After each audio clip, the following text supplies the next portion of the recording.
Managerial Accounting Example 3D. We're going to be looking at activity-based costing here. With activity-based costing, what we are trying to do is get a better understanding of the way our products use the overhead resources that we are paying for and how those products consume those resources should affect the way they consume the expenses. And so activity-based costing tries to help us find a good relationship between the overhead costs and the particular products. So let's take a look at this example. I will assume you have read and are familiar with it. The first thing we are asked to do is to calculate the company's predetermined manufacturing overhead allocation rate for the year using its traditional overhead costing system that allocates cost on the basis of machine hours. So we're going to take our estimated manufacturing overhead, which is given at $790,000, and we're going to divide that by the number of machine hours. Now, in order to know the number of machine hours, we have to figure out the total number of machine hours that are going to be used. So we have our A pod, B pod, and C pod.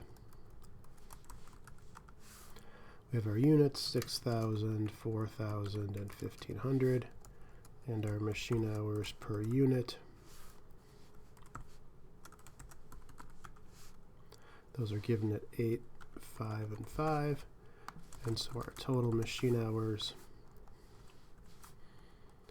are going to be 48,000 for the A pod, 20,000 for the B pod, 7,500 for the C pod. And the total is just going to be the sum of those. 75,500 machine hours in total. So our estimated manufacturing overhead of $790,000 is going to be divided by our total machine hours, 75,500, and we get our predetermined manufacturing overhead rate. 790 divided by 75.5 is $10.46 per machine hour. So that's requirement 1.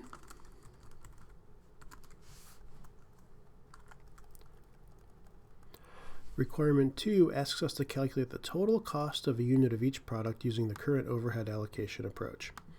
Total cost is going to be direct material cost plus direct labor cost plus manufacturing overhead allocated. In order to do that, we'll have to allocate overhead to each product. So to keep the calculations clean, the first thing I'll do is do the overhead allocation.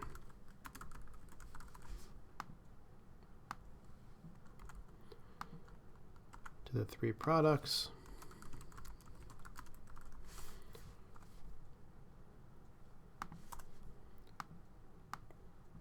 We'll take the number of machine hours that each product uses. We're going to multiply it by the predetermined manufacturing overhead rate, $10.46 per machine hour.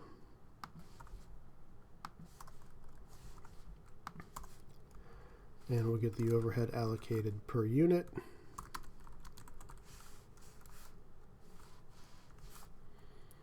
And so for the A pod, it's $83.71. For the B pod and the C pod, it's each $52.32. Because they both use the same number of machine hours, they both have the same cost allocated. So the total cost is going to be direct material plus direct labor plus manufacturing overhead allocated. For the A pod, the direct material is $28, the direct labor is $20, and the manufacturing overhead is $83.71. For the B pod, we have $42 of material, $35 of labor, and $52 of overhead allocated. For the C pod, we have $65 of direct material, $55 of direct labor, and $52.32 of overhead allocated. So our total costs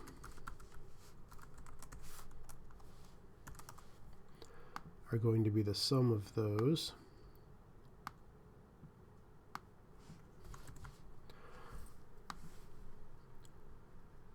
$131.71, $129.32, and $172.32. And this is requirement 2. So those are our costs per unit. And requirement 3 asks us to calculate the product margin for a unit of each product.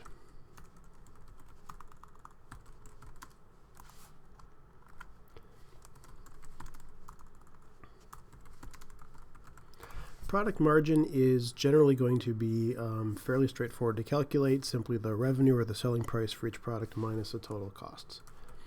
So we can drop in our selling prices. The selling price for an A pod is $150. For a B pod, it's $170. And for the C pod, it's $220. Those are taken from our data. We can subtract the total cost per unit, which is what we've calculated above in requirement 2.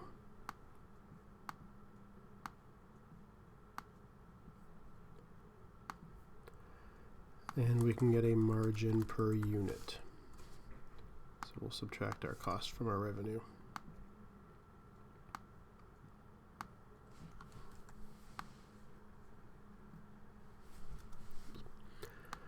All right, and so we have 3 products, each of which appears to be profitable.